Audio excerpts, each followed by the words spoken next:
Bueno, amados hermanos, vamos a continuar con esta última parte que creo que es una quizás de las más importantes.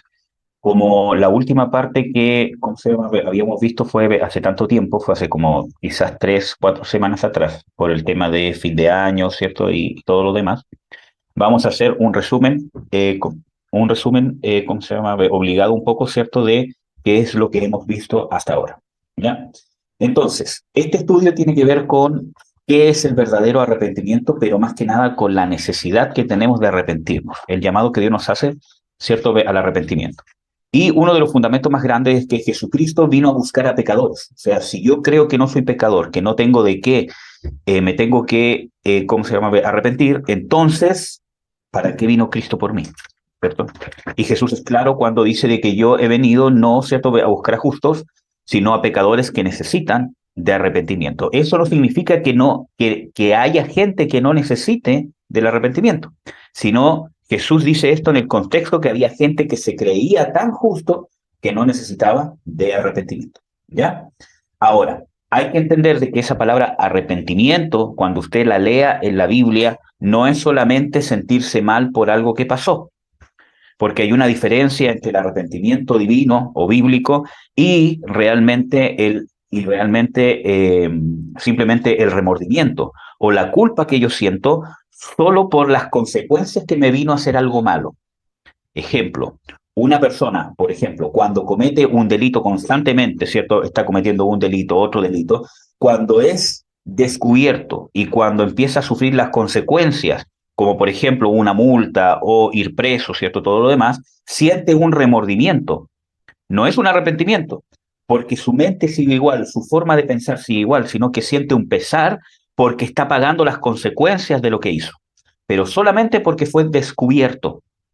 Entonces nosotros tenemos que buscar, ¿cierto?, con diligencia, por medio de las escrituras, por medio de la administración, por medio de la consejería, por medio de hablar con los ministros de la iglesia para poder ordenar mi vida, ¿cierto? Tengo que buscar justamente un arrepentimiento en el sentido que cambie mi forma de ser. Y esa es una de las diferencias más grandes entre el arrepentimiento bíblico, que según la palabra usada en la Biblia, más bien significa conversión, donde hay un cambio de mentalidad, ¿cierto? Un cambio de funciones mentales, un cambio de percepción de lo que hice, de lo que es bueno y de lo que es malo. Hay un cambio interno.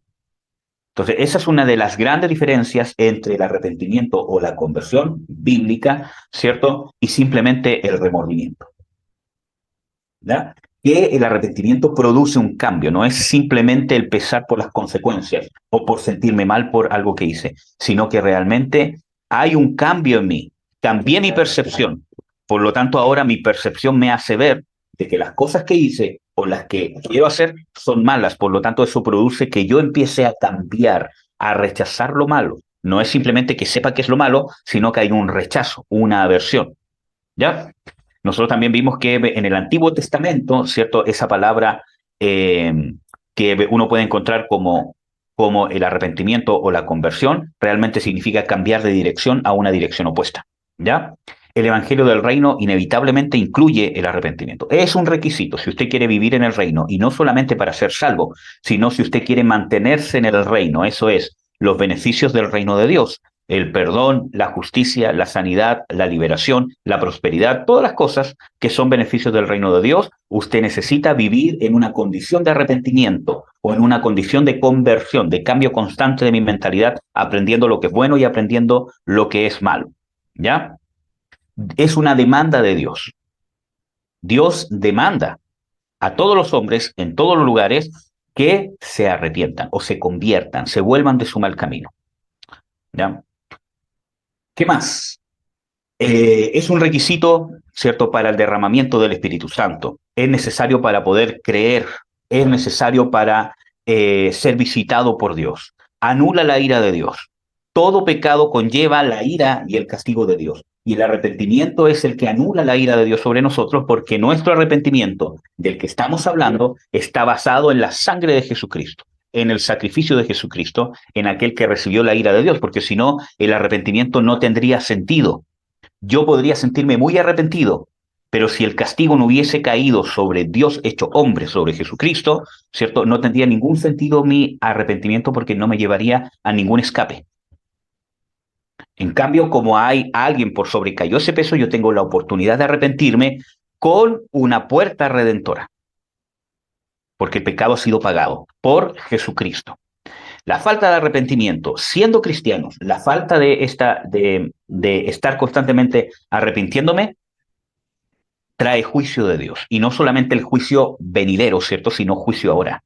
Nosotros vemos de que hay un ejemplo donde Pablo habla, ¿cierto? De que muchos de ustedes están enfermos, muchos de ustedes duermen incluso en el sentido de, ¿cómo se llama?, de morir, ¿cierto? Porque no se han examinado ustedes mismos, no se han arrepentido. ¿Ya? Bueno, ¿y para qué hablar de que el arrepentimiento es una llave, es el requisito de la liberación de opresiones demoníacas, ya sea internas o externas? El arrepentimiento es la llave, es la única llave, es la puerta para poder ser libres de opresiones demoníacas, internas, mentales, en mis finanzas, en mi familia, etcétera, etcétera. ¿Cierto? Y vimos también la parábola del publicano y el fariseo, ¿cierto? Donde Jesús exhorta que lo más importante que tenemos que buscar es ser justificados de parte de Dios, no justificarnos a nosotros mismos. Y una de las cosas que nos invalida para alcanzar esa justificación es creernos que somos justos o creernos que somos mejores que los otros. Porque Él hace esto, pero yo hago esto. Él hace esto otro. Entonces yo mismo me pongo una vara de medición con otras personas. Y muchas veces nos justificamos, ¿cierto? Yo soy así porque este es peor, entonces lo mío es justificable. Y eso está dentro de nuestra naturaleza pecaminosa, hermano. Y ojo, de que esa es una de las manipulaciones más grandes que el diablo hace. Por ejemplo, en la sociedad, una de las cosas donde los cristianos van a hacer, va a haber una validación para su persecución, para que los cristianos puedan, ¿cómo se llama?, recibir violencia, para que sean transgredidos sus derechos, ¿cierto? Es esta validación. Por ejemplo, nosotros lo vemos, ¿cierto?, a lo largo de toda la historia. Y les voy a dar el ejemplo de Hitler con los, ¿cómo se llama?, judíos, ¿cierto? ¿Cómo pudo hacer Hitler para que la sociedad alemana, en cierta manera, o la gran mayoría, validara una persecución contra los judíos? Quizás muchos de ellos no se enteraron de lo que realmente pasaba con los judíos, ¿cierto? Pero sí, abiertamente, había un despojo de sus bienes, eran echados de sus propiedades, eran quitadas sus industrias. ¿Cómo pudo tener ese aval? Primero, se empieza a señalar a una persona como mala, que es tan malo lo que hace, es tan mala su esencia, que por causa de que es tan malo, se valida la violencia que puedo ejercer sobre esa persona. O sea, está validado yo hacerle mal por causa de que yo lo veo como un mal, entre comillas, peor. Y eso pasa muchas veces en nuestras relaciones. Como yo en mi percepción creo que el hermano, mi cónyuge, mi hijo, mi papá o un jefe, quien sea, es tan malo, según mi percepción, quizás es real, quizás no, ¿cierto? Es tan malo que incluso yo puedo validar en mi propio juicio usar cosas malas contra él, violencia física, verbal y todo lo demás, porque la justifico. Como él es tan malo, según yo, entonces está bien usar cosas malas para atacarlo. Y así nos Dios, amados hermanos. Entonces, cuando nosotros estamos en esa condición, nos invalidamos de nosotros mismos recibir la justificación de Dios. Y nosotros necesitamos la justificación de Dios en todo momento, para toda nuestra vida. Porque de eso depende nuestra relación con Dios y con nuestro prójimo también. Amén. Bueno, sigamos. Vimos también la obra del Espíritu Santo, cómo es el Espíritu Santo el que nos da este arrepentimiento del que estamos hablando. Por eso que necesitamos buscar de Dios en oración, adoración, alabanza, lectura bíblica, meditación de la palabra. Necesitamos buscar de Dios porque el Espíritu Santo nos redarguye o nos da conciencia de pecado, justicia y juicio. ¿Ya? Ahora, nosotros también vimos de qué nos tenemos que arrepentir, porque, ¿cierto? Uno dice ya, estamos convencidos de que Dios nos dice de que nos tenemos que arrepentir y convertir. ¿Pero de qué? Obviamente del pecado. ¿Pero qué es pecado? Nosotros vimos de que el pecado es transgresión de la ley de Dios. El pecado es saber hacer lo bueno y no hacerlo o hacer abiertamente lo que Dios dice que es malo, entre otras cosas que vimos. Entonces, ¿cuál es el parámetro del pecado? Pablo dice de que la fuerza del pecado es la ley, no porque la ley sea mala, ¿no? Sino porque el pecado toma ocasión de mi carne y se sustenta en la ley. Entonces, ¿qué significa eso? De que la ley de Dios, la palabra de Dios, es mi parámetro para hacerme ver qué está mal y qué está bien. ¿Ya? Vimos algunos pecados mencionados en las Escrituras, ¿cierto? Y algunos pecados que causan maldiciones, que no lo vamos a volver a ver. También, en la última parte que vimos, alcanzamos a ver de que todos somos pecadores. No porque usted no se sienta pecador, no lo es. No porque usted sienta de que no tiene de nada que arrepentirse, significa que no tiene que arrepentirse de nada. Tiene que sacarse eso de la cabeza para poder ser un buen cristiano, un buen hijo de Dios, ni siquiera un buen miembro de la iglesia, un buen padre, una buena madre, sino para ser un buen hijo de Dios, para agradar a Dios. Usted necesita entender de que no porque usted crea de que está bien y no tiene nada de qué arrepentirse, significa que no tiene de qué arrepentirse. Y Pablo lo dice explícitamente. Yo, aunque tengo buena conciencia, o sea que hasta ahora mi conciencia me dice que todo lo estoy haciendo bien, no por eso soy justificado. Y vemos de que la justificación se alcanza por el arrepentimiento. Él mismo dice, aunque tengo buena conciencia de todo lo que estoy haciendo, no por eso soy justificado. El que me juzga es el Señor. Y ahí está la diferencia. Y ahí marca, ¿cierto? Entre un corazón conforme al corazón de Dios y un corazón que usa a Dios para su beneficio. Porque el que tiene un corazón dócil, aunque tiene buena conciencia, no por eso da por hecho de que está bien delante de Dios. Por lo tanto, no hay jactancia, sino se humilla delante de Dios, porque sabe que en cualquier momento Dios le puede traer luz de algo que él ni siquiera sabe que necesita arrepentirse. Pero muchas veces nosotros nos endurecemos, porque cuando nosotros creemos que no tenemos de qué arrepentirnos, nuestros oídos se cierran a la voz de Dios. Cuando Dios abiertamente nos dice que nos tenemos que arrepentir. Acuérdense que en el Salmo 19 dice claramente, líbrame de los errores que me son ocultos. Dice, ¿quién discernirá sus propios errores? Líbrame de los que me son ocultos y líbrame de las soberbias que no se enseñoreen de mí. El mismo salmista reconoce que él no tiene la capacidad de discernir sus propios errores, que no porque él crea que no tiene errores, significa de que no los tiene. Por eso dice, líbrame, que no se enseñoreen de mí, porque esa condición hace de que los soberbios se enseñoreen de mí. Y eso es contaminación demoníaca. Tenemos que entender y convencernos como cristianos, como personas que nos estamos formando como discípulos del Señor Jesucristo y del Espíritu Santo, que nosotros necesitamos constantemente del arrepentimiento. Amén. Ya vimos estos pasajes bíblicos donde las Escrituras dicen claramente de que todos somos pecadores. No hay excepción, ¿cierto? Vimos también de que las Escrituras dicen de que todos tenemos pecado. Amén. De que hay pecado por el hecho de pecar y tenemos una condición pecadora, de la cual nosotros solamente nos podemos librar si andamos en el Espíritu. No en el sentido que se va a ir, sino en el sentido que voy a poder combatirla, voy a poder sobrellevarla o le voy a poder, ¿cómo se llama?, hacer frente a esa condición pecaminosa que nosotros llamamos carne, que es probablemente que en otros estudios usted escuche harto de hablar de la carne o del viejo hombre. Es esta condición pecadora que constantemente nos quiere impulsar a pecar. ¿Ya? Ahora, tenemos que entender que la paga del pecado es muerte. El pecado causa muerte espiritual, entendiendo muerte espiritual como separación del hombre para con Dios. Acuérdense que las Escrituras dicen claramente, ¿cierto?, de que todos somos pecadores y del hecho de ser pecadores antes de conocer a Cristo, dice que estábamos muertos en delitos y en pecados. Esa palabra muerto nos muestra de que estábamos separados de Dios. Las Escrituras también dicen de que el hombre natural no puede discernir las cosas de Dios porque se han de discernir espiritualmente. Pero, siendo cristianos, habiendo nacido de nuevo, cuando nosotros no nos arrepentimos, no nos convertimos, nos quedamos en el pecado, estamos en una condición de muerte espiritual. No significa que usted pierda la salvación, porque se la dio Dios. El único que se la podría quitar es Él. Y Dios se la dio por gracia y por el sacrificio de Jesucristo. ¿Ya? Sino que significa que usted mismo se pone en una condición de muerte espiritual. Usted mismo se separa para con Dios. Ojo, porque esto es bíblico.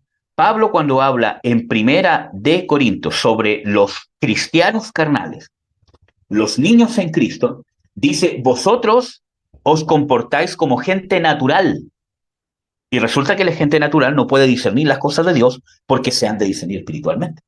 Entonces, cuando usted está en la carne, no se quiere arrepentir o no busca la luz para saber de qué cosas se tiene que arrepentir, usted mismo se incapacita para discernir las cosas de Dios.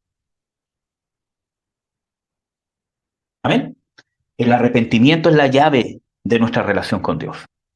Amén.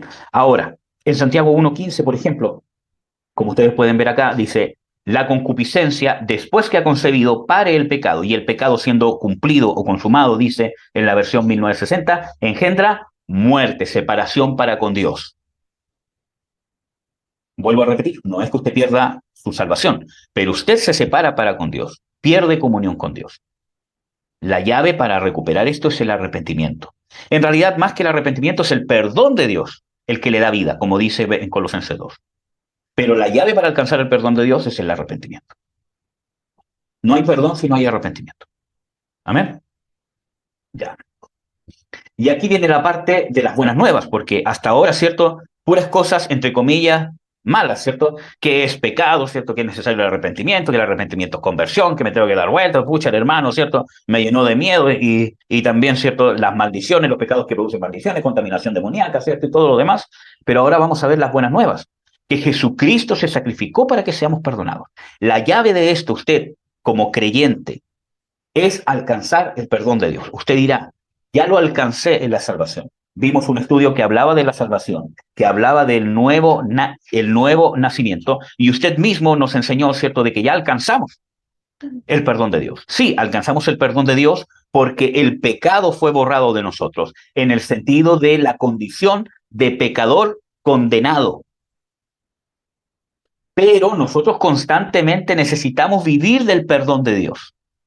Necesitamos vivir en esa vida que nos da el perdón. Acuérdense que en Colosenses 2:13 dice de que estando muertos en delito y en pecado, ¿cierto? No vivificó, perdonándonos los pecados. Entonces la vida de Dios, la vida espiritual, viene en el perdón de Dios. Pero para eso yo tengo que ser activo, tengo que ser consciente, estar preocupado, estar creciendo, investigar en las escrituras, participar de los estudios, preguntar, buscar administración. Por eso que el próximo estudio que vamos a ver con el hermano Franco justamente es la confesión de pecados. Porque muchas veces en el cristianismo se ha visto como un tabú que un cristiano confiese ante un ministro de Dios pecados por el hecho de que, por el mal ejemplo que se ha dado en la Iglesia Católica Romana. Pero en realidad la Biblia nos habla, en cierta manera, de que hay confesión de pecados, que muchas veces es necesario. Entonces, nosotros vemos de que el perdón de Dios es el que nos trae vida. Palabra fiel y digna de ser recibida por todos, Primera de Timoteo 1:15, que Cristo Jesús vino al mundo para salvar a los pecadores, de los cuales yo soy el primero. Entonces usted tiene que entender de que el propósito de Dios no es condenarlo. Cuando usted se encuentra con un estudio así como este, o en las Escrituras, o el Espíritu Santo le redarguya en su corazón que se equivocó, que es pecador, que lo está haciendo mal, que tiene que cambiar, que se tiene que arrepentir, ¿cierto? Incluso puede ser que el Espíritu Santo traiga las consecuencias de lo que usted ha hecho, etcétera, etcétera. No se quede en la culpa, porque la intención de Dios no es condenarlo, sino es salvar al pecador. Incluso en el Antiguo Testamento, Dios dice en el libro de, ¿cómo se llama? Ezequiel, dice de que no quiero yo la muerte del impío, sino que se arrepienta, que se convierta, que viva. Yo quiero darle vida a los que están muertos. Jesús cuando vino y cuando sanó, ¿cómo se llama? Al ciego, él dijo, yo, bueno, voy, ¿cómo se llama? A parafrasear, ¿cierto? Pero yo les he venido a decir a todos ustedes que están ciegos, pero no por el hecho de que simplemente quiero que ustedes sepan que son ciegos, sino porque quiero darles vista. Y ahí los fariseos dicen, entonces, ¿nosotros también somos ciegos? Entonces Jesús les dice, porque vosotros creéis que veis o que tienen esa capacidad de ver, entonces vuestro pecado permanece. Entonces, vemos justamente lo que hemos visto hasta ahora. Aquí Pablo tiene la actitud que nosotros tenemos que aspirar. Dice, de los cuales yo soy el primero. Usted dirá, salvo hace quizás cuántos años atrás, ¿cierto? Ministro de Dios, ¿cierto? Con grandes experiencias con Dios, fiel a Dios, y él dice de los cuales yo soy el primero.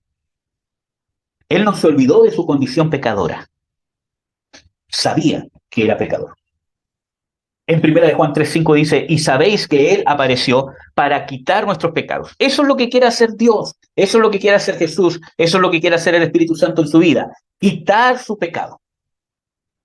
Y eso se hace principalmente a través del discipulado del Espíritu Santo sobre su vida, que incluye el discipulado, por ejemplo, esto que estamos viendo ahora.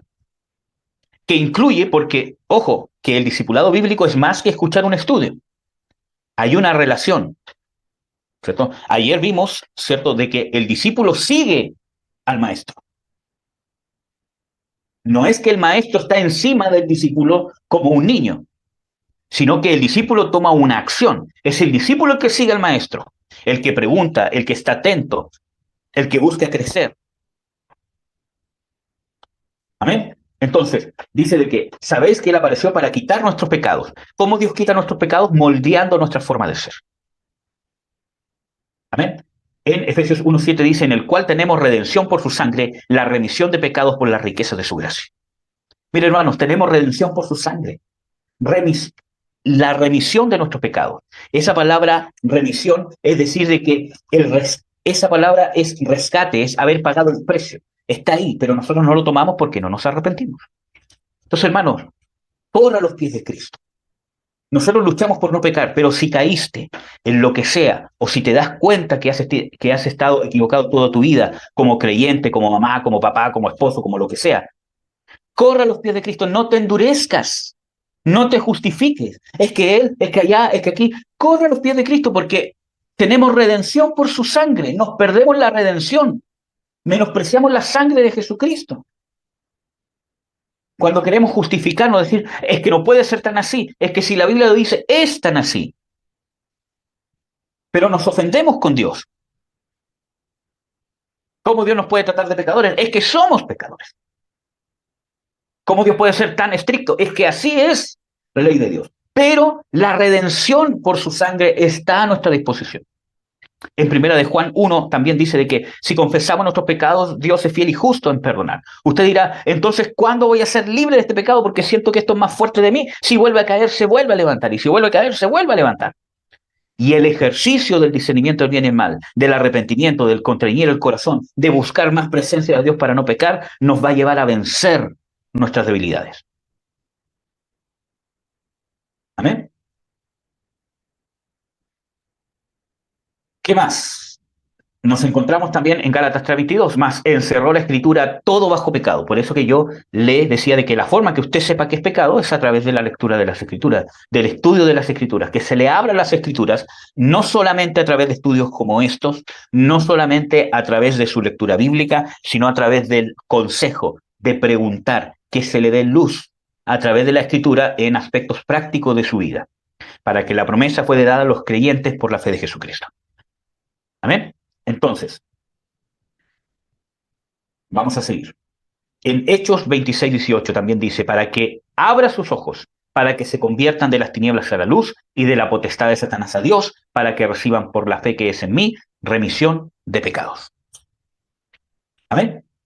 En Juan 8:24 dice, por eso digo que moriréis en vuestros pecados, porque si no creyereis que yo soy, en vuestros pecados moriréis. La fe es indispensable para el arrepentimiento y alcanzar el perdón de Dios.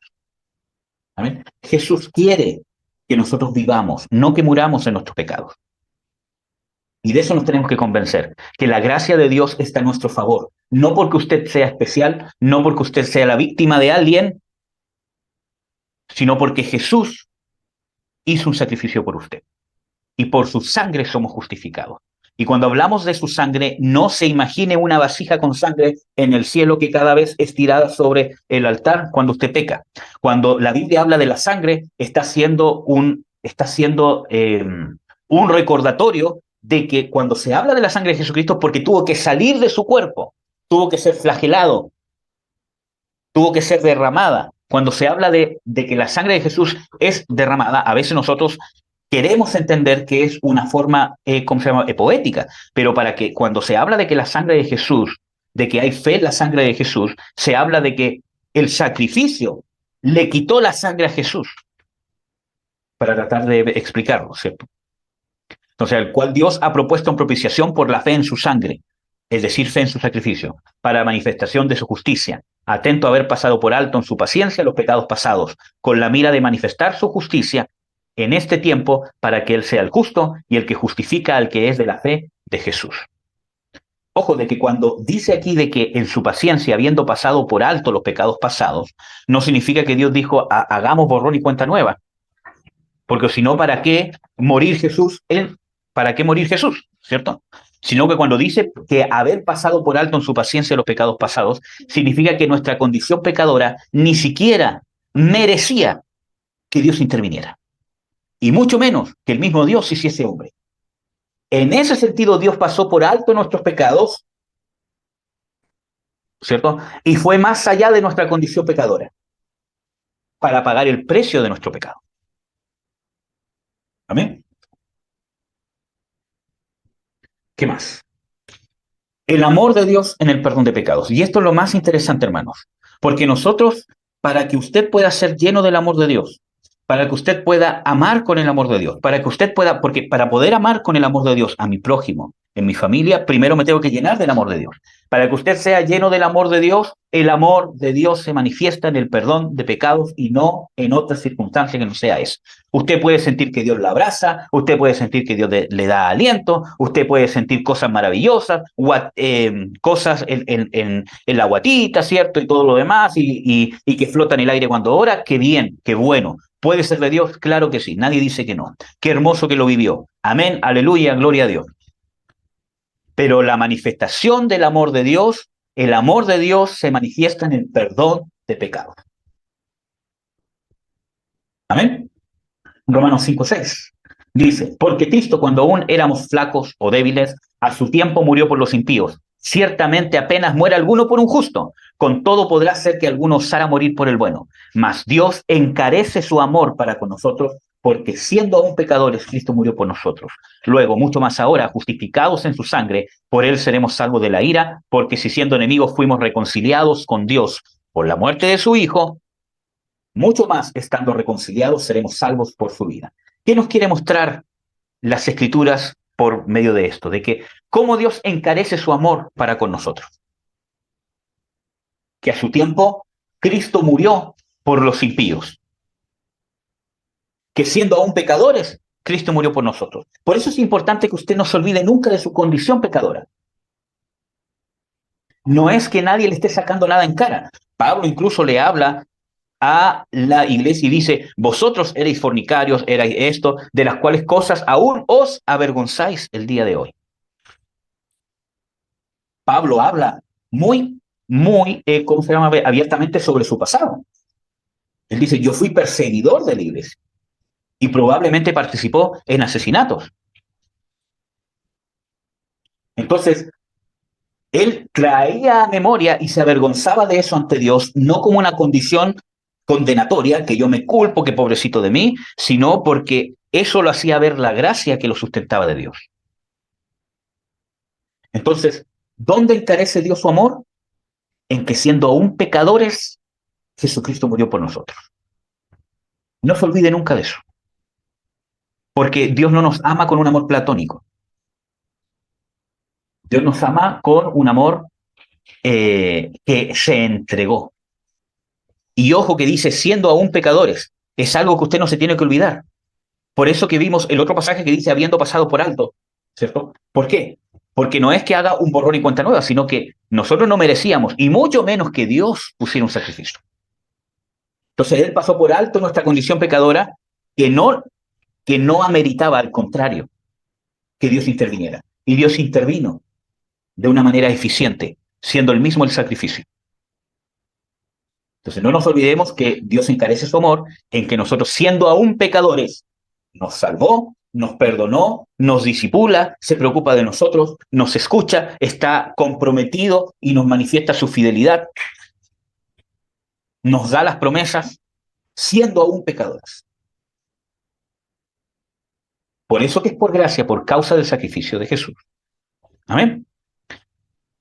Entonces, no se olvide nunca de que la manifestación más grande del amor de Dios es en el perdón de pecados.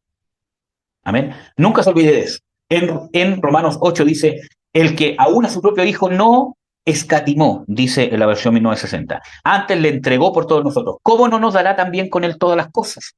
¿Quién acusará a los escogidos de Dios? Dios es el que justifica. ¿Quién es el que condenará?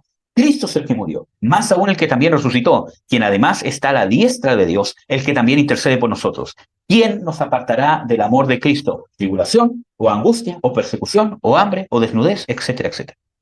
Entonces, aquí vemos un hecho importante, hermanos, para que usted no se olvide nunca, como creyente, que está iniciando o quizás que está emprendiendo su caminar de discípulo. Nunca vamos a dejar de ser discípulos, ¿cierto? Pero que está en su caminar de discípulo del Señor Jesucristo. Acuérdese bien de esto. El que no escatimó su propio hijo, ¿cierto? O sea, ¿quién condenará? Incluso aquí hay una versión que creo que está mucho mejor que esta, que es la versión textual. Dice así, ¿quién acusará a los escogidos de Dios? ¿Dios el que justifica? ¿Quién es el que condenará? Cristo el que murió. O sea, hace como cierto, ¿cómo se llama? Una pregunta, o sea, ¿quién te va a condenar?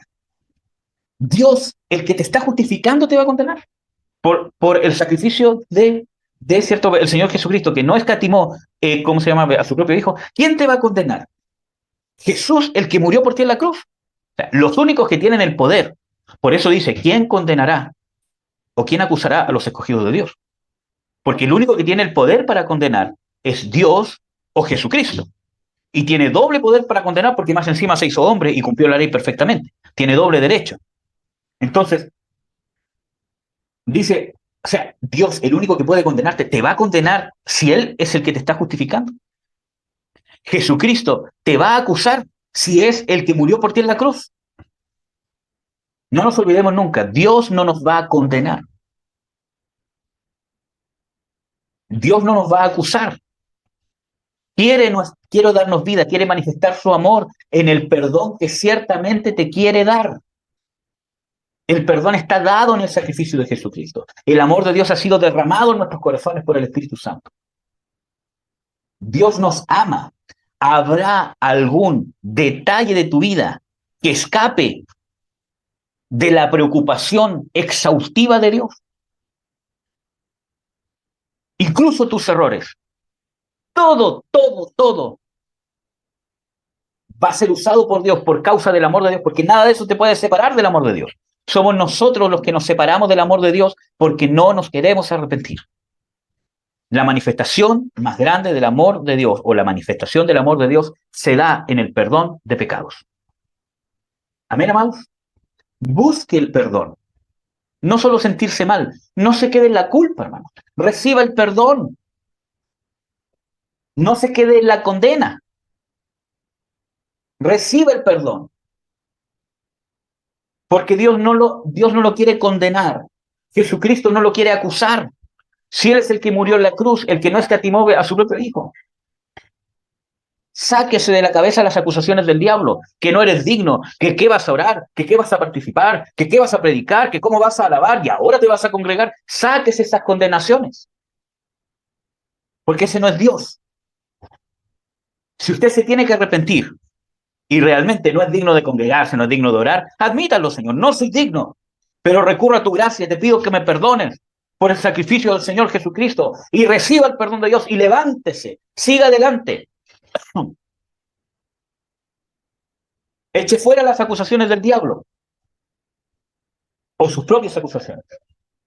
Admita su pecado, arrepiéntase, hágase responsable de lo que hizo, reciba el perdón de Dios y levántese con la fe en la gracia del Señor Jesucristo. Juan 3, 16 dice, porque de tal manera amó Dios al mundo que ha dado su Hijo unigénito. ¿Cómo se manifiesta el amor de Dios? Habiendo dado su Hijo unigénito, ¿para qué? En propiciación por nuestros pecados. En 1 Juan 4:9 dice, en esto se mostró el amor de Dios para con nosotros, en que Dios envió a su Hijo unigénito al mundo para que vivamos por Él. ¿Para qué envió Jesús? O sea, ¿para qué envió Dios a su Hijo al mundo? Para mostrarte su amor. ¿Y para qué más? Para que vivas No para que mueras en la culpa, no para que mueras en la condena, no para que sigas en una condición de muerte en tu pecado, sino para que vivas. Darte la fuerza, el poder para vencer el pecado. Es que caí de nuevo, caí otra vez, vuelve a levantar. Empieza a ver qué hiciste mal, trata de corregirlo. Busca ayuda en el cuerpo de Cristo. Y ahí dice, no que nosotros hayamos amado a Dios, sino que Él nos amó a nosotros y ha enviado a su Hijo en propiciación por nuestros pecados. Él nos amó a nosotros. Por eso, hermanos, si usted no vive esta experiencia de la manifestación del amor de Dios en el perdón de pecados, no solamente en el momento que se salvó, sino una manifestación constante, una condición de discípulo, requisito indispensable para ser un discípulo del Señor Jesucristo, ¿cierto? Si usted no vive esta condición, no va a poder amar a Dios, lo va a amar religiosamente, se va a amar a sí mismo, proyectándose usted en Dios, como vimos en la parábola del publicano, ¿cierto? Señor, te doy gracias, o sea, ¿cómo se llama? Era un amor falso hacia Dios, una admiración falsa hacia Dios, una gratificación falsa hacia Dios. Como diciendo, Señor, eres excelso, grande y sublime, y te amo porque me has dado tanto, gracias porque no soy como estos pecadores infames, ¿cierto? Y muchas veces nosotros tenemos esa condición. Porque decimos, Señor, te doy gracias, te amo tanto porque tu amor es tan grande, es tan puro, Señor. Gracias, Señor, porque no me has hecho como estos religiosos que oran fantaseando, que creen que andan flotando en el aire, ¿cierto? Y son religiosos. Gracias, Señor, porque a mí me has dado luz. Hermano, ni siquiera una persona que sea mundana, que te escuche hablar así, te va a creer que eres humilde, ¿o no? O también, ¿cómo se llama? Por ¿cómo se llama? Otro lado, ¿cierto? Gracias, Señor, por tu amor y misericordia, porque a mí me has hecho espiritual, a mí me has hecho sensible a tu voz, al discernimiento de espíritu, y todo esto son serios y apagados y no entienden. Gracias por darme esta posibilidad. Ni un impío le va a creer usted que es humilde. Por eso que muchas veces damos mal testimonio, porque tenemos esa actitud. Entonces dirán, el Dios de esta persona es un Dios arrogante. Y presentamos a ese Dios. Y no solamente con lo de afuera, sino muchas veces con nuestra familia. Porque cuando queremos hacer justicia, nosotros hacemos justicia poniéndonos en un pedestal superior, condenando. ¿Cómo se te ocurre hacer esto? Y esto es pecado. Y eres un pecador. ¿Y hasta cuándo? Y nosotros nos ponemos desde un pedestal superior. Entonces el Dios que le presentamos a nuestra familia es un Dios arrogante, un Dios déspota, un Dios condenador. Y después decimos, Señor, ¿por qué mi familia no se convierte? Porque el Dios que le presentamos, nadie lo quiere, hermano. Ni aún nosotros querríamos un Dios así. No, no, no, no. No. Cuando nosotros hacemos justicia, lo hacemos desde la condición de dependencia de la gracia, de dependencia de la misericordia de Dios. Amén. Entonces, desde ese punto de vista, nosotros podemos hacer justicia, que no significa que no tenga que decir las cosas como son, cuando hay que hacerlo, sino que significa de que cuando tengo que decir las cosas como son, mi actitud interna es una actitud que sabe que yo o estaba en esa condición y que aún soy pecador redimido por la gracia. Amén. Entonces, de esa manera, cuando usted recibe el perdón de Dios y tiene esa condición que depende del perdón constante de Dios y de su justificación, va a poder amar a Dios, que es el mandamiento principal. Ama a Dios con todo tu corazón, con toda tu alma, con toda tu mente, con toda tu fuerza. Es el mandamiento principal y a veces no lo cumplimos porque no nos queremos dejar ser amados por Dios. Y cuando hablo de dejar ser amados por Dios, no hablo de sentir mariposas en el estómago. Y ni siquiera hablo de estar convencidos de que Dios nos ama. No, yo sé que Dios me ama, declaro que Dios me ama y sé que Dios me ama y con eso estoy tranquilo. No es una convicción externa, es una realidad que yo tengo que vivir y se manifiesta en el perdón. Cuando yo retengo el perdón de Dios hacia mí mismo porque no me quiero arrepentir o no quiero admitir de que necesito saber, necesito investigarme a mí mismo, ¿cierto? Si hay áreas en mi vida, porque ciertamente las hay en las cuales Dios me quiere perdonar, entonces yo mismo me privo de ser amado por Dios. Por ende, no puedo amarlo. Amén. Romanos 8, bueno, este es el anterior. En Apocalipsis 1:5 también dice, Jesucristo, testigo fiel, el primogénito de los muertos, príncipe de los reyes de la tierra, el que nos amó y nos ha lavado de nuestros pecados con su sangre. ¿Dónde se manifestó el amor de Jesucristo por su vida? Cuando nos lavó de nuestros pecados con su sangre. Y eso no solamente pasa en el momento de la salvación, sino que en Primera de Juan nosotros encontramos que es algo constante. Dice de que nosotros nos podemos arrepentir, que Dios es fiel y justo para perdonar nuestros pecados y limpiarnos de toda maldad. Y el versículo anterior dice de que así la sangre de su Hijo nos limpia de todo pecado, hablando Pablo de algo constante.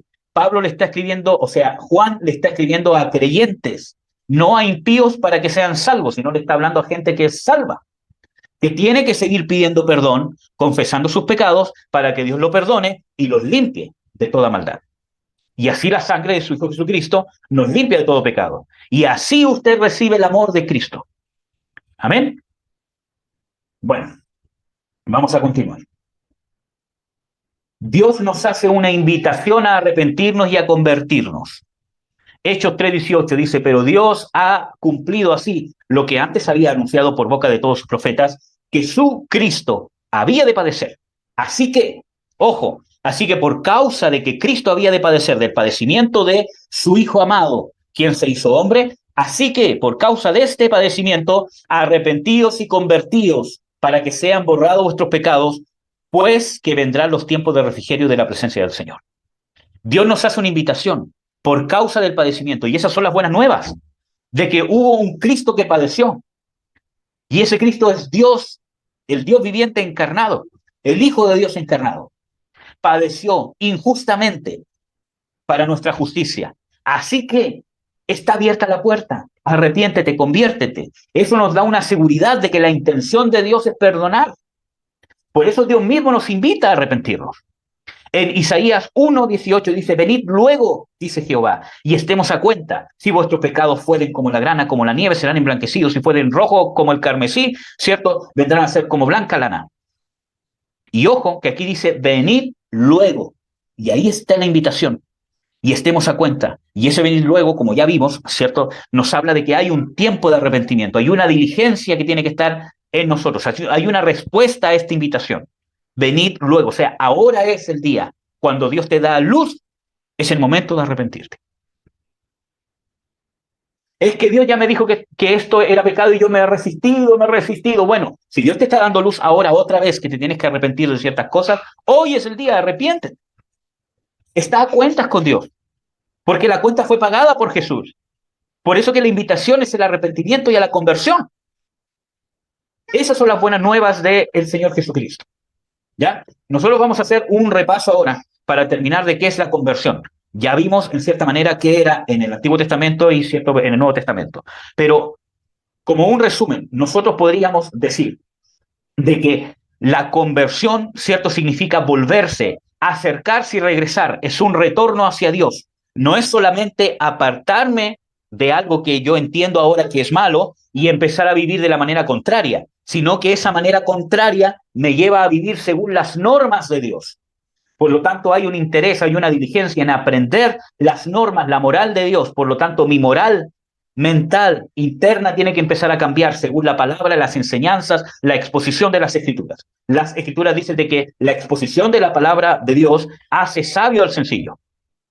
Amén. Entonces, por eso Job 22:23 habla, si te tornares o te volvieres al omnipotente, serás edificado. Alejarás de tu tienda la aflicción. ¿Quieres ser edificado? ¿Quieres sacar la aflicción de su vida, de su trabajo, de sus finanzas? Conviértase al Dios vivo. Aprenda su moral. Y eso no es algo mágico. Usted tiene que dar el paso. Usted tiene que buscarlo. Para eso está la iglesia. Para enseñarle, darle luz. Y esa es la conversión que usted hace en la salvación. Usted hace un compromiso. O sea, Dios me ha regalado la salvación. Me ha hecho nacer de nuevo. Y yo hago un compromiso de luchar, vivir, usar todas mis fuerzas, todo lo necesario para aprender la moral de Dios y empezar a cambiar la moral corrompida que me he dado cuenta que he traído hasta ahora por causa de que Dios me ha perdonado gratuitamente en la sangre de su Hijo Jesucristo. ¿Cuál es el problema? Que nos quedamos en la gracia de la salvación y nos sentamos con los brazos cruzados atrás. Amén. En Proverbios 28:13 dice, el que cubre sus pecados no prosperará, mas el que los confiesa, y ese es el próximo estudio que vamos a ver, el que los confiesa y se aparta, y ahí está la palabra conversión, apartarse del pecado, ese alcanzará misericordia. Y eso es que yo tengo que aflojar, soltar, renunciar, dejar el pecado. Muchas veces eso quiere decir que tengo que dejar amistades, dejar relaciones, en el caso de la fornicación, o dejar de relacionarme de cierta manera con mi cónyuge, con mi familia, con mis hijos, con mis padres. Dejar esa manera que yo tengo de relacionarme y empezar a cambiarla. La tengo que dejar, la tengo que renunciar, la tengo que soltar, tengo que abandonarla, tengo que dejarla ir. Si no, ¿qué? No voy a alcanzar misericordia. La misericordia está derramada sobre su vida por el sacrificio de Jesucristo. Somos nosotros los que no la queremos alcanzar.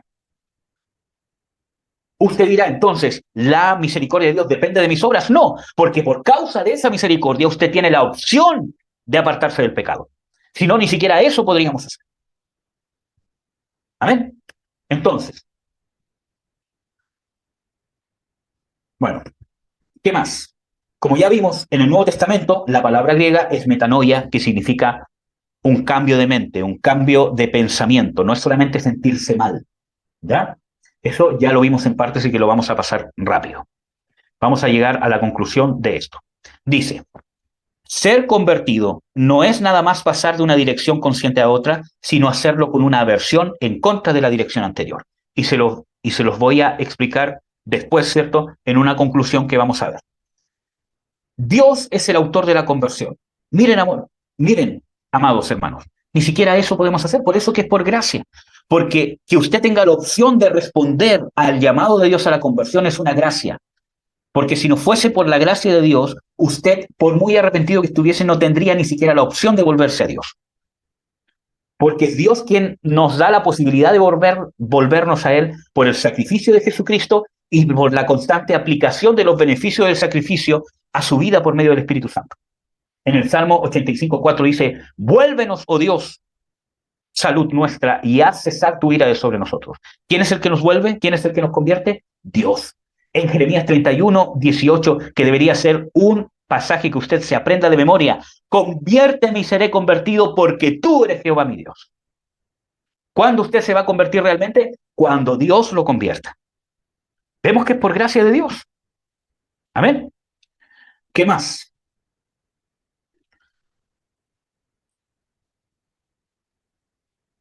Aquí vemos, el hombre solo coopera con la conversión. La actividad del hombre en la conversión se hace evidente en pasajes como, ojo, que no vamos a analizar el tema de la doctrina de, ¿cómo se llama? La gracia, ¿cierto? Sino que esto es simplemente para que usted vea cómo funciona de una forma práctica el arrepentimiento. El hombre coopera en la acción divina. Y aquí está, Isaías 55:6. Buscad a Jehová mientras pueda ser hallado. Llamadle entre tanto que está cercano. Deje el impío su camino y el hombre inicuo sus pensamientos y vuélvase a Jehová, el cual tendrá de él misericordia, el Dios nuestro, el cual será amplio en perdonar. Entonces vemos de que Dios está llamando, Dios está ahí, Dios está cercano. Por eso que Jesús dice el reino de Dios se ha acercado, desde el hecho de que Él se encarnó, desde el hecho que Él vino con la disposición a que los pecados fuesen perdonados porque se sacrificó. Entonces, por esa causa de que Dios se acercó, es que nosotros respondemos buscando, llamando, dejando el mal camino y volviéndonos a Dios. Nosotros respondemos al llamado de Dios. Amén. Vamos a ver, ¿cómo se llama? Otros pasajes. Por ejemplo, en Ezequiel 33:11 dice, dile, vivo yo, dice el Señor Jehová, que no quiero la muerte del impío, sino que se torne el impío de su camino y que viva. Y ojo, de que cuando dice volveos, volveos de vuestros caminos, ¿por qué moriréis, oh casa de Israel? No es que dependa de nosotros. El primer paso lo da Dios. Dice, yo no quiero que mueran. Por eso es que tienen la posibilidad de tornarse de su mal camino y vivir. Porque yo les estoy diciendo que se vuelvan. Si no estuviese esa disposición de Dios, por mucho que el hombre quisiera, no podría. Ya vimos, partiendo por el hecho de que no tendría conciencia por el Espíritu Santo. ¿Ya? Hechos 2:38, y Pedro le dice, arrepentíos y bautícese cada uno de vosotros en el nombre de Jesucristo para perdón de los pecados y recibiréis el don del Espíritu Santo.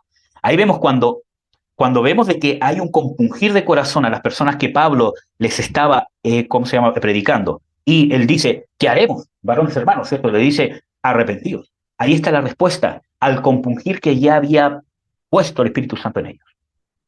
Amén. Vamos a ver. En Lucas 1, 16 al 17 dice, y a muchos de los hijos de Israel convertirá al Señor Dios de ellos, hablando del ministerio de Juan el Bautista, porque él irá delante de él con el espíritu y virtud de Elías para convertir los corazones de los padres a los hijos y de los rebeldes a la prudencia de los justos. Y lo vamos a complementar con el versículo anterior. Por ejemplo, cuando dicen, pues, ¿qué haremos? Y respondiendo, él les dice, el que tiene 2 túnicas, dé al que no tiene. El que tiene que comer, haga lo mismo. Y vinieron también los publicanos para ser bautizados y le dijeron a Juan el Bautista, ¿cierto? Maestro, ¿qué haremos? Y él les dice, no exijáis más de lo que está ordenado. Ahí está la respuesta de lo que Dios hace con nosotros. Nuestro cambio de vida, nuestro cambio de ser, nuestro cambio de esencia. Amén. Medios que Dios utiliza eh, para inducirnos a la conversión. Y esto es importante, el Evangelio. Y ya lo vimos ampliamente, ¿cierto? El Señor Jesucristo dice, los hombres de Nínive se levantarán en juicio con esta generación y la condenarán porque a la predicación de Jonás se arrepintieron. Vemos también el ejemplo de la predicación de Pedro, ¿cierto? Entonces, la predicación o un estudio como este puede ser usado por Dios para inducirnos a la conversión, para llamarnos a la conversión. ¿Qué más? Su benignidad, paciencia y longanimidad. En Romanos 2:4 dice, o menospreciáis las riquezas de su benignidad y paciencia y longanimidad, ignorando que su benignidad te guía al arrepentimiento. Muchas veces nosotros estamos pecando, estamos en condiciones que no nos queremos arrepentir y no nos pasa nada. Y esa es la benignidad y la paciencia, la longanimidad de Dios que nos está guiando al arrepentimiento. Pero muchas veces nosotros nos endurecemos. Estoy bien, me va bien en la economía, no estoy mal como el otro, no tengo lucha de aquí, no tengo lucha de allá, estoy bien. Y muchas veces en la longanimidad de Dios, que quiere enternecer nuestro corazón con su benevolencia para que nosotros nos arrepintamos. Vamos a ver qué otros medios usa Dios. 3. La corrección y la disciplina. Apocalipsis 3:19 dice, yo reprendo y castigo a todos los que amo, sé pues celoso y arrepiéntete. Salmo 39:11, con castigo sobre el pecado corriges al hombre.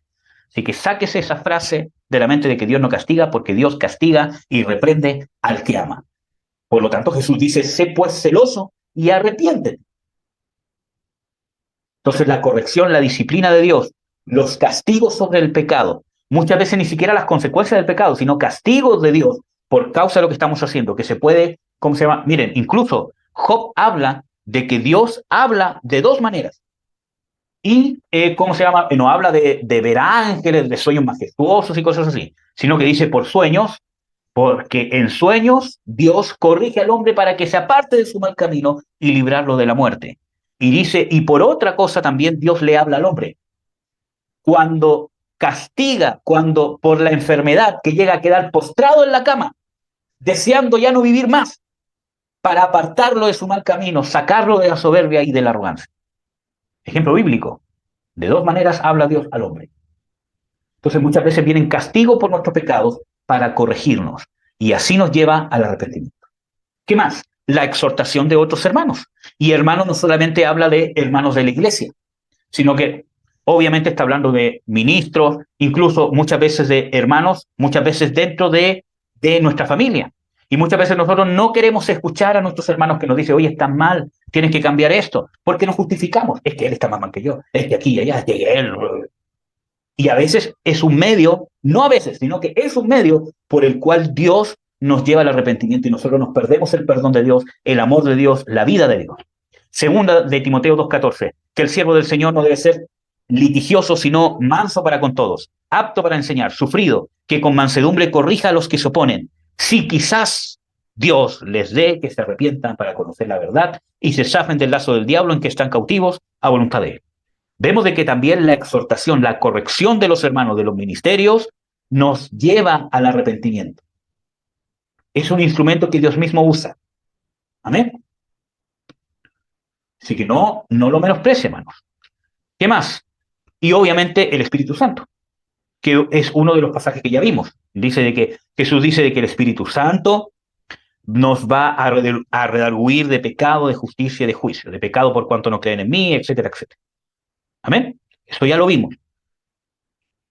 Ahora el tema está, ¿estás dispuesto a responder al llamado de Dios a la conversión?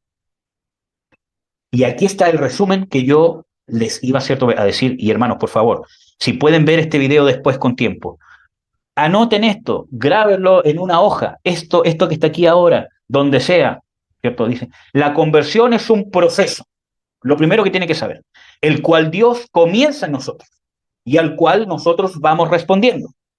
No solo es haber dejado una manera de vivir y aborrecerla, sino que también es tomar una nueva forma de vivir y amarla. Y eso incluye el temor de Dios y todas las cosas que ya hemos visto en otros estudios. En este proceso, Dios no solo nos da conciencia, nos justifica, nos redime y nos liberta, sino que también nos provee de sus medios para la santificación, perfección, corrección y disciplina, socorro y perdón, con el fin supremo y eterno de formarnos a la imagen de su Hijo amado, nuestro eterno Dios y Señor Jesucristo. Amén, amado.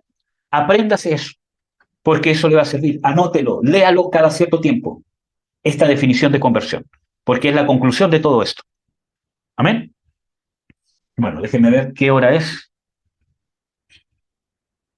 Se me va a acabar la batería.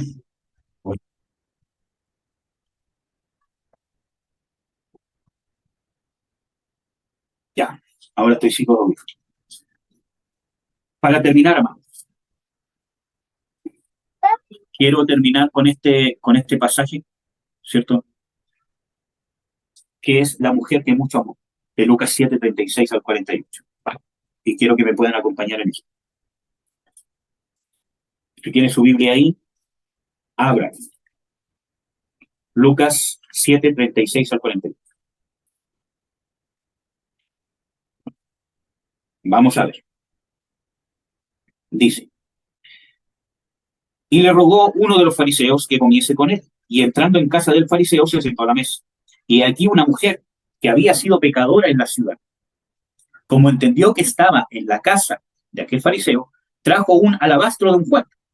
Y estando detrás, ¿cierto?, a sus pies, comenzó llorando a regar con lágrimas sus pies y los limpiaba con los cabellos de su cabeza y besaba sus pies y los ungía con el ungüento.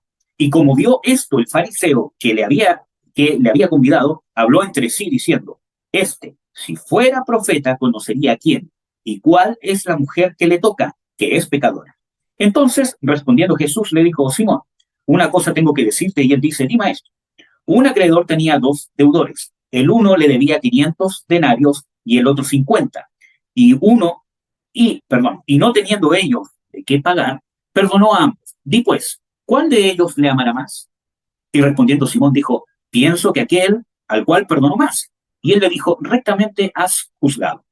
Y vuelto a la mujer, dijo a Simón, ¿ves esta mujer? Entré en tu casa, no diste agua para mis pies, mas ésta ha regado mis pies con lágrimas y los ha limpiado con los cabellos. No me diste beso, mas ésta, desde que entré, no ha cesado de besar mis pies. No ungiste mi cabeza con óleo, mas ésta ha ungido con ungüento mis pies. Por lo tanto, te digo que sus muchos pecados son perdonados, porque amó mucho, mas el que se le perdona poco, poco ama. Y a ella le dijo, los pecados te son perdonados. Entonces, quiero que veamos un detalle importante, hermanos, porque aquí nos muestra, ¿cierto?, el Señor Jesucristo un secreto muy grande del amor de Dios. Y de todo lo que hemos estado hablando, de cómo el amor de Dios a través del perdón impacta nuestra vida para poder amar a Dios. Y para que ese impacto se pueda llevar a cabo, tenemos que reconocer cuál es nuestra real condición pecadora. Entonces, ¿acaso Jesús le está diciendo al fariseo que la mujer es más pecadora que él? Porque eso es lo que aparentemente se entiende, ¿cierto? De que Jesús le está diciendo de que ella es mucho más pecadora, por eso amo mucho. Pero Romanos 3, del 9 al 12, nos dice de que no hay ni uno justo, ni uno bueno. Y Pablo dice, hemos acusado a judíos y a gentiles que todos están destituidos de la gracia de Dios. Entonces, ¿habrá querido decir eso Jesús? De ninguna manera. Entonces, para poder encontrar esta respuesta tenemos que responder las otras. Dice, ¿por qué amó más la mujer a Dios que el fariseo? Y eso nos muestra, por ejemplo, Efesios 2, 4, 8. Dice que por su mucho amor con que nos amó, estando muertos en delito y en pecado, ¿cierto? Nos dio vida juntamente con Cristo y juntamente con Él nos resucitó. Primera de Juan 4, 9, 10 y 19 nos muestra de que nosotros no amamos a Dios primero, sino que Él nos amó primero. Y por causa de que envió a su Hijo y nos amó, nosotros le amamos a Él. Entonces, ¿qué pasa aquí? Jesús no le está diciendo al fariseo de que la mujer es más pecadora, sino lo que le está diciendo al fariseo es que tú te crees menos pecador que esta mujer. Y es lo mismo que Dios nos dice a nosotros. Muchas veces nosotros nos creemos menos pecador que la otra persona porque nos justificamos en nuestra propia conciencia. Y nos olvidamos de que somos igual de pecadores. Y por eso amamos poco a Dios. Por eso que se nos enfría el primer amor, como se dice. Por eso que nos empezamos a enfriar, nos cuesta orar. Oramos acostados en la cama, ¿cierto? Apenas, calladitos, y incluso ni siquiera articulamos palabras, sino en nuestra mente nomás, Señor, te bendigo, te doy la gracia, te pido. Y ni siquiera leemos la Biblia. ¿Para qué? Si no, religión. Sentarme para leer la Biblia, tener cierto, ¿cómo se llama? No, estoy muy ocupado, pero sí tenemos tiempo para estar en el celular. Por eso nos enfriamos. ¿Por qué? Porque nos creemos que somos menos pecadores que otros, por lo tanto creemos que no lo necesitamos tanto. Porque nos acostumbramos a la gracia de Dios, al favor de Dios. Y se corrompe nuestro corazón. Entonces lo que le está diciendo aquí Jesús al fariseo es que por causa de que él estaba juzgando su corazón a esta mujer más pecadora que él se estaba perdiendo la gracia de amar a Dios. ¿Por qué la mujer amó a Dios más que el fariseo? Simplemente porque ella tuvo la capacidad de reconocer su condición pecadora. Y hermanos, fue difícil para ella, porque si el fariseo se dio cuenta quién era porque su pecado era famoso, era conocido. Probablemente, aunque no lo dicen las escrituras, quizás era prostituta. Porque todos sabían. Entonces, ella se acercó donde estaban los fariseos, los justos, ¿cierto? Y se tuvo que probablemente enfrentar a empujones, sale de aquí ramera, sale de aquí pecadora, no me toques inmunda, impía, y aún así, entre todo codazo, empujón, quizás intentaron echarla afuera, quizás hasta patadas se llevó, ¿cierto? Entre todo eso se esforzó por llegar a los pies de Jesús. Llegue a los pies de Cristo, si has caído, si has pecado, lo que sea, no te ofendas, porque aquí que cuando fui para tal congregación que me ofendieron, que me humillaron, ¿cierto? Que dijeron mi pecado, que me defraudaron, entonces me alejé y todo lo demás, sigue acercándote a Cristo. Humíllate delante de Dios. Porque esa condición fue el fruto de que ella realmente estaba arrepentida. Por eso que amó más a Dios que el fariseo, porque el fariseo no quería reconocer que era pecador. Y mira, hermano, ahora la idea. Aquí hay un hecho importante, ¿cierto? Que nosotros vemos de que muchas veces es más fácil para las personas arrepentirse de pecados inmorales públicos o vergonzosos. Por ejemplo, una persona borracha. No, hijo, esta no, con esta sí. Por favor, mi bebecito. Por ejemplo, una persona borracha, ¿cierto? Que todos sabían que era el borracho. Una persona que era, ¿cómo se llama? Que era, ¿cómo se llama? Drogadicta, ¿cierto? O que era un pervertido, etcétera, etcétera. Entre comillas, digo que es más fácil, entre comillas. ¿cierto? Entre comillas lo digo. ¿Por qué? Porque es algo público, por lo tanto ya perdiste toda moral. No hay nada que defender. Ya todos te critican, ya todos te apuntan, el drogadicto, el loco, el mentiroso, se llama estafador, ¿cierto? Etcétera, etcétera. Entonces, todos, hijo, apaguen la luz, por favor. Todos te hacen esa crítica, por lo tanto ya no tienes nada que perder, ¿cierto? Entonces, entre comillas, ya sufriste ese quebrado, porque ya perdiste esa moral,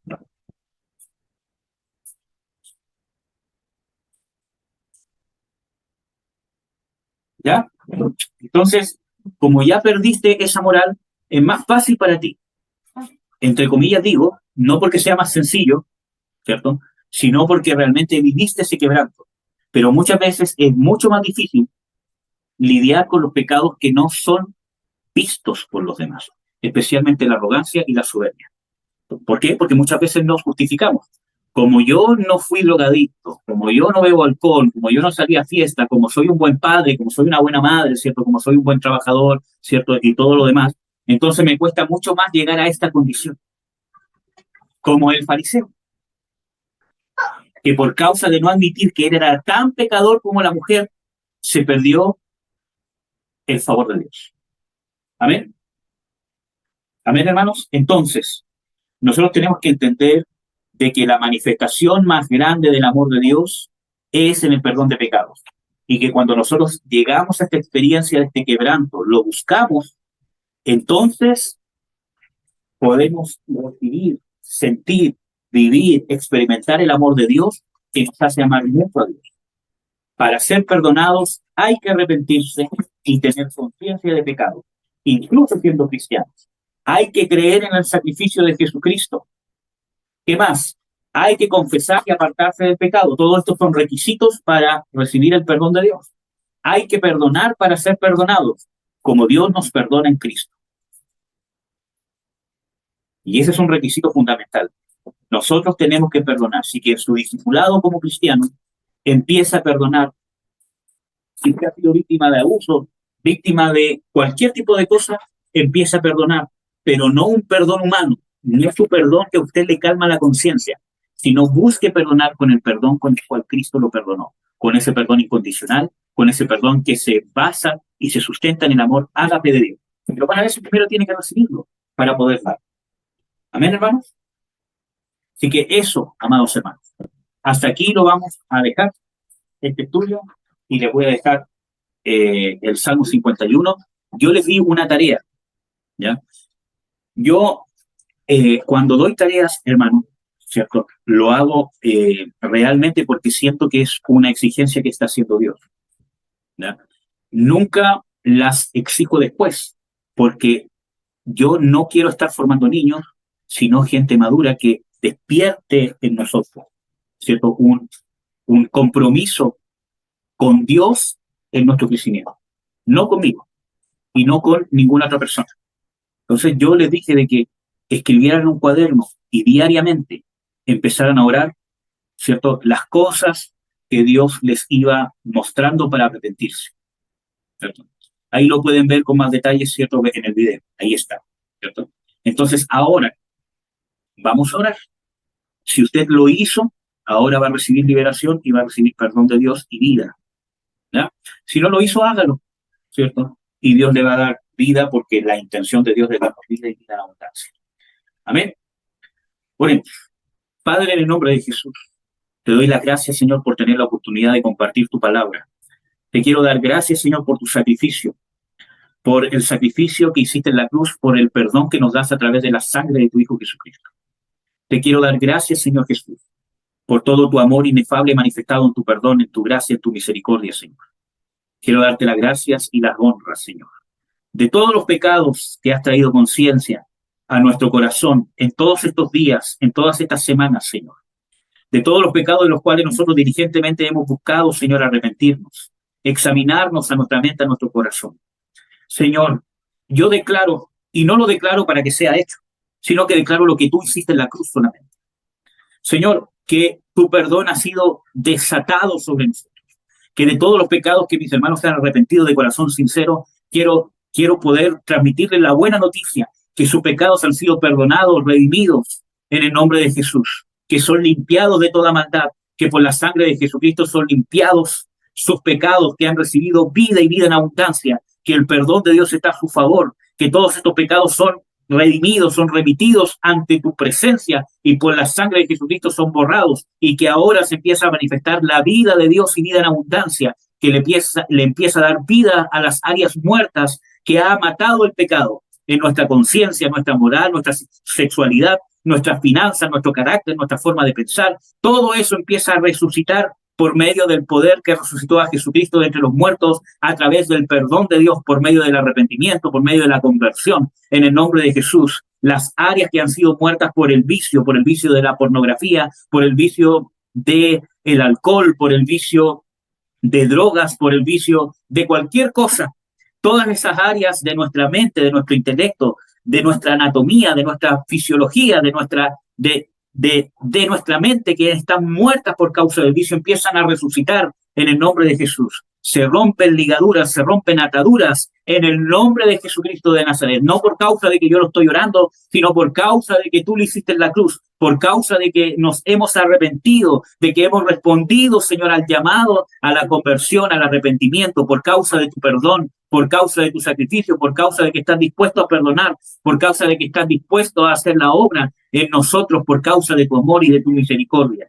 Quiero darte las gracias, Señor, y que se manifieste en el nombre de Jesús tu perdón ahora, que huya toda obra de Satanás, que huya toda obra del enemigo, en el nombre de Jesucristo de Nazaret, que huyan principados, demonios que están en nuestra mente, que están en nuestro carácter, que están en nuestras áreas mentales, nuestras áreas físicas, que nos hacen depender de muchas cosas, depender de cualquier vicio que nos haya hecho estar en muerte, en el nombre de Jesús. Huye todo principado, huye toda potestad, huye todo demonio que tiene control sobre nuestra decisión, sobre nuestra voluntad, sobre nuestras emociones, sobre nuestra alma, sobre nuestra mente, sobre nuestro intelecto, en el nombre de Jesús de Nazaret. Se van, porque están vencidos en el nombre de Jesús.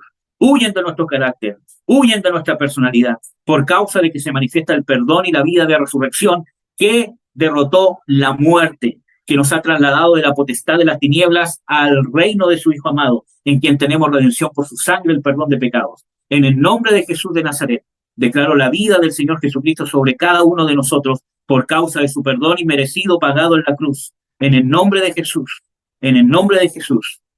Amén. Ay, Dios mío.